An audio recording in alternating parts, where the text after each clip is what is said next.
what's up mga Karil? Welcome again to my channel. So yun mga Karil, for today's video yun, papasilip ko lang sa inyo yung aming lechon manok o yung tinatawag nating real tones manok. Real sa lasa, real sa sarap mga Karil. May ating stante ng lechon. So yun, nagpapabaga na dyan kasi nagre-ready na nga si Tutong, isa sa ating manok lechon. Wow, mga Karil, dito sa ano kasi sa Gimaras may mga sikreto tayo hindi pwede natin sabihin, no? No, pre, no? Yan, actually si Tutong yan, siya yung ano dito, siya yung namamahala sa ating inasal sa Ilonggo o sa Tagalog yung tinatawag na lechon manok. So yun mga Karil, may mga ano siya dito, may mga ingredients siya na dito ko lang nakita, kakaiba yung mga ano niya, mga ingredients niya sa paggawa ng ano ng inasal na manok or yung lechon manok kung sa atin pa. Mga Karil, may tanglad, oh. Yung talaga yung nagbibigay ng aroma.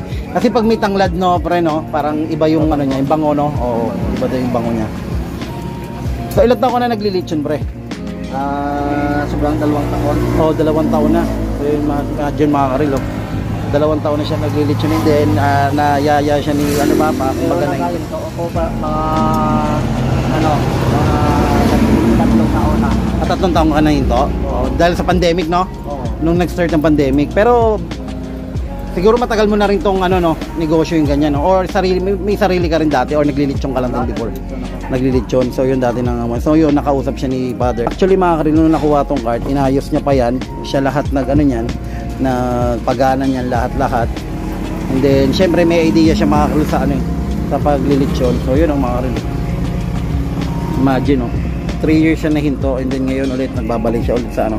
Pero nung nahinto ka ng ano, maglechon, ano naging trabaho mo nun, Tong? Wala lang, nagtrabaho lang sa mga ano, bahay-bahay. Okay. Anong trabaho naman yun? Nagawa. Okay, mga ano lang din kung anong pwedeng gawin.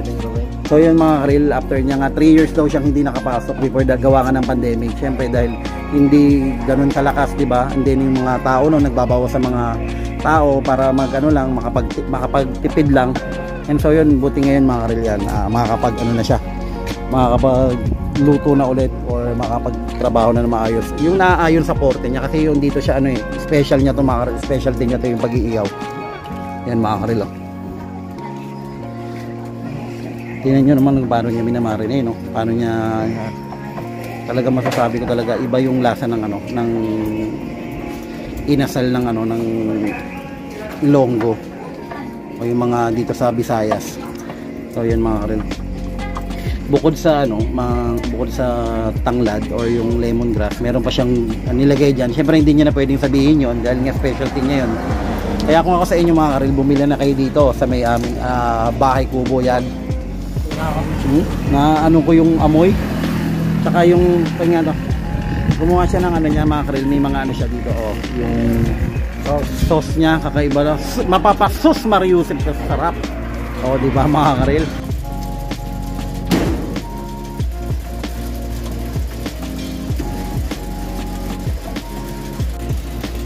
Yan na mga Karil, iniikot na yung ating inasal.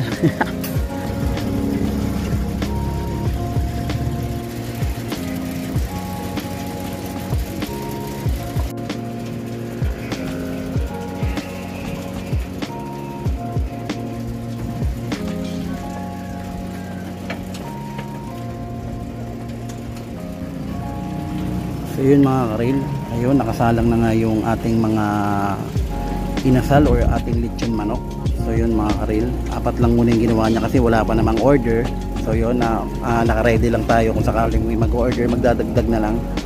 Ngayon kapag luto na, ilalagay niya doon sa may, ano, may taas dito para medyo mainit na lang, hindi magbahaw or hindi lumamig. So yun mga Karil, naamoy dito yung aroma.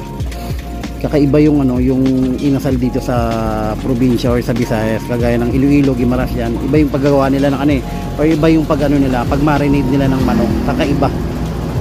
Oh, naamoy ko talaga yung ano, yung bango mga Karil. And so yun mga Karil, nagbabalik na nga tayo mga Karil. Yun. Umalis lang ako saglit. Pagbalik ko yan, luto na.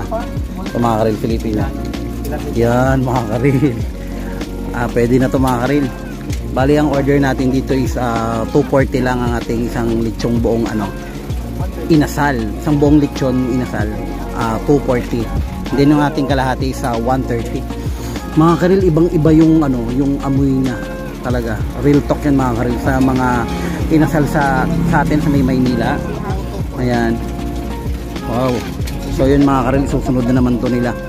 Yung nasa taas, susunod to ni Tutong. So yun mga karil, nagigigil na ako mga karil, tetestingan ko na to mamaya. So yun si Father Earth to. So yun mga karil, yan, nakita nyo yung aming ngayon, Real Tons Inasal. Yan. Real sarasa, real sa sarap. Arat na. San ka pa?